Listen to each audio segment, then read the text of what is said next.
Siguiendo con las singularidades que cubre Clematis, esta flor de Bach tan importante desde el punto de vista del desarrollo creativo y educativo de las personas, voy a matizar un aspecto que este remedio emocional viene a equilibrar, que es el trascendental mecanismo de crecimiento, supervivencia y evolución que genera.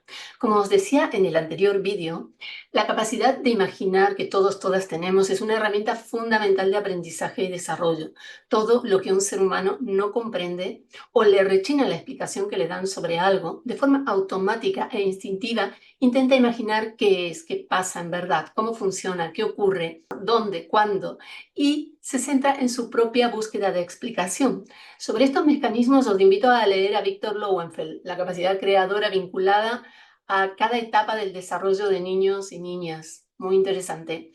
En los adultos puede tratarse de buscar una explicación racional y concienzuda, como la que busca un investigador, investigadora, centrada en llevar adelante un desarrollo innovador. O, en el caso de los niños, puede tratarse simplemente de buscar una explicación fantasiosa que les sirva para tranquilizarse y poder permanecer en el ámbito que instintivamente reconoce como seguro o como única posibilidad de supervivencia. Lo hacemos sin darnos cuenta. Es un mecanismo inconsciente que está presente tanto en los adultos como en los niños. Si vas conduciendo y ves algo fuera de lo habitual en la carretera, rápido intentas imaginar qué podría estar sucediendo. Buscas una explicación. Este mecanismo, al ser inconsciente, está muy fácilmente disponible en los niños.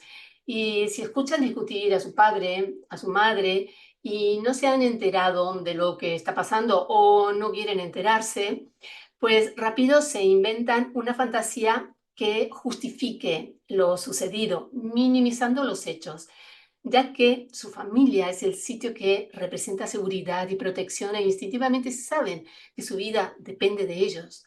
Es muy importante comprender por qué este mecanismo, que es un mecanismo de desconexión de la realidad, se detona. En psicología sabemos que una persona que ha crecido en un ambiente lleno de carencias tiene muchas probabilidades de inventarse un mundo en el que esas carencias no existen, y lo que hará será hablar desde ahí, mostrando y contando una realidad que en realidad solo existe en las fantasías de su mente. Interesa comprender que esta conducta es una estrategia de fuga de un aquí y ahora que no nos gusta. Si de verdad queremos ayudar a alguien a que recupere su capacidad de concentrarse, tanto si es una persona adulta como un niño o una niña. Hoy en día os diré que es muy habitual que los niños padezcan lo que se llama TDAH, que es trastorno de la atención e hiperactividad. Y este trastorno, en el cual pues, estamos con dificultades para poder concentrarnos y atender algo, está aquí, al menos en España, alcanzando unos niveles de casi el 7% de lo que es la población infantojuvenil. Este es el gran problema de estar con este mecanismo que de repente se ha quedado ahí enganchado en fantasear, fantasear y fantasear. Pero yo suelo, en el caso de los niños, a los que les hacen este diagnóstico, si le ponen esta etiqueta y unos cuantos medicamentos, yo suelo preguntarle a sus padres, ¿ese niño, esa niña es capaz de ver una peli para niños que dura 1 hora y media o más de 1 hora y media? Y cuando los padres me dicen, sí, la película sí, se queda así todo el rato, está viendo la película. No se distrae, ni se levanta, ni quiere hacer otra cosa. Porque, ojo, que esto nos es un gran indicador. Nos está diciendo que en realidad este niño o niña no tiene problema para concentrarse y atender. Fijaros, 1 hora y media, 1 hora y 40, 2 horas que puede durar una peli.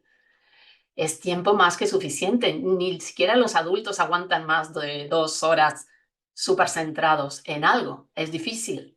Entonces, ¿qué es lo que pasa? Que si nos podemos centrar en esto, quiere decir que esto nos está resultando atractivo.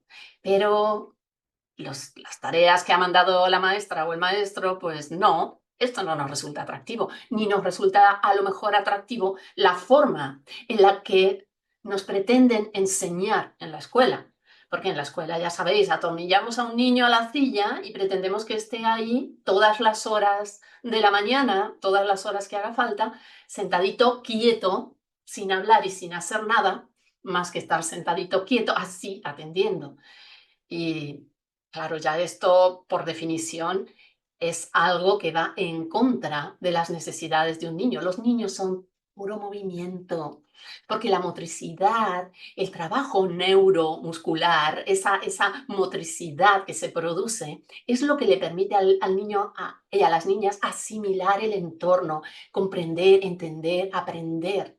Entonces, los niños, por definición, necesitan estar en movimiento, pero tenemos un sistema educativo que no atiende esta necesidad básica. Primer problema.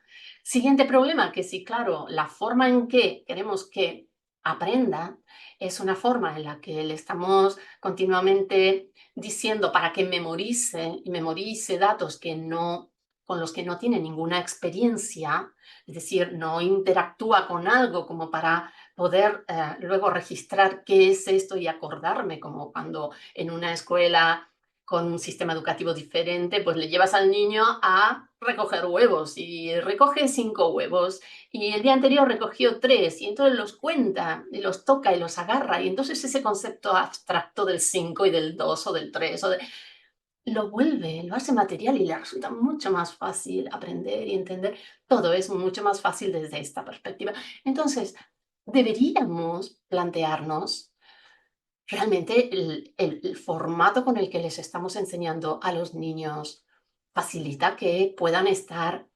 centrados y con ganas y gustosos de escuchar lo que un maestro les dice. ¿Estamos realmente apuntando a que les interese lo que les estamos enseñando? ¿Que les interese lo suficiente como para que estén ahí atentos? Bueno, todas estas son cosas que deberíamos plantearnos. Lo interesante es que tenemos una flor de Bach que nos ayuda a darle la vuelta a este proceso de quedarme enganchado en mis fantasías y evadirme de esa clase aburrida de matemáticas o de esa clase aburridísima de lo que sea, en la que no me motiva nada para nada como me lo están enseñando y entonces yo me cuelgo de la luna de Valencia o del primer pájaro que pasó y me voy por ahí a recorrer galaxias con mis fantasías. Entonces, le podemos dar la vuelta a esto como para que el niño o la niña sean capaces de acomodar y decir, bueno, a ver cómo me adapto a esto que hay. Esa adaptación también va a necesitar otra flor de la que ya he hablado otras veces, que es walnut. Pero bueno, otro matiz que merece la pena comentar es que se diagnostica de esta manera independientemente de que la persona sea o no hiperactiva y por regla general se considera que habrá dificultad para la concentración, habrá hiperactividad, que es un estar en continuo movimiento, y habrá impulsividad, que es hacer sin primero detenernos a pensar, ¿no? Cuando aquí ya estamos hablando de 3 condiciones emocionales y que podemos diferenciarlas con mucha claridad, ¿no? En mi caso, si yo hubiera nacido en esta época de la vida, a mí me hubieran diagnosticado de TDAH, porque yo de pequeña, bueno, a mi madre le llamaban la atención porque pues me desconcentraba en clase, molestaba a los demás, me levantaba, le contaba a la compañera lo que había hecho en la clase de baile del día anterior, no paraba quieta. Y además, si la maestra me decía algo, pues yo le contestaba en el mismo tono en el que ella me estaba a mí de alguna manera renegando, ¿no? Por lo que hacía. Entonces, claro, estaba todo servido. Pero mi madre, que era maestra y que se detuvo a pensar a ver qué me pasaba, pues me preguntó qué es lo que ocurría en la clase y yo no tuve ninguna duda en explicar que me aburría. Yo era una alumna con muy buenas notas, no tenía ningún problema para estudiar y en clase sencillamente me aburría. Así que mi madre decidió que, bueno, ella, siendo maestra, me iba a dedicar su tiempo a prepararme y pude dar un curso libre, ¿no? Ella me preparó, yo di ese curso y al año siguiente no tuve ya ningún problema de concentración porque estaba en una clase que me resultaba atractiva, me resultaba motivante, eran cosas interesantes para mí y yo ya no tenía ningún problema ni de concentración, ni de hiperactividad, ni de contestar mal. Es muy importante detenernos a entender qué es lo que está pasando en una persona que tiene un problema para concentrarse en lo que hace, en lo que sea que esté haciendo. Porque si recurrimos a la medicación, pues las medicaciones para estos trastornos de concentración, pues son anfetaminas y las anfetaminas por principio van a producir adicción y van a generar que, pues como mínimo, el niño esté dependiendo de algo externo a él para poder estudiar, para poder llevar adelante, pues, una tarea, ¿no? Y tiene muchos síntomas secundarios. Hay 4 síntomas que son leves, pero que para mí, desde mi punto de vista, no tienen nada de leves, porque son dolor de cabeza, dolor de estómago, falta de apetito y además insomnio. Que un niño pequeño pues pierda el apetito y no coma, pues yo en consulta he tenido padres que vienen preocupados porque sus hijos están adelgazando con la medicación y claro, pierden peso porque no comen.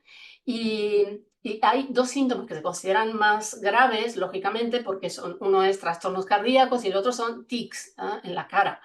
Evidentemente, estamos ante situaciones que merecen la pena que conozcamos que existen opciones, ¿no? Entonces, hay que ver cuál es la situación de cada persona y mínimamente poder decir, bueno, tengo esta opción, pero también tengo esta otra opción, ¿no? Escuchar otra campana, escuchar otra posibilidad, otra vía. Se pueden solucionar las cosas de otra manera.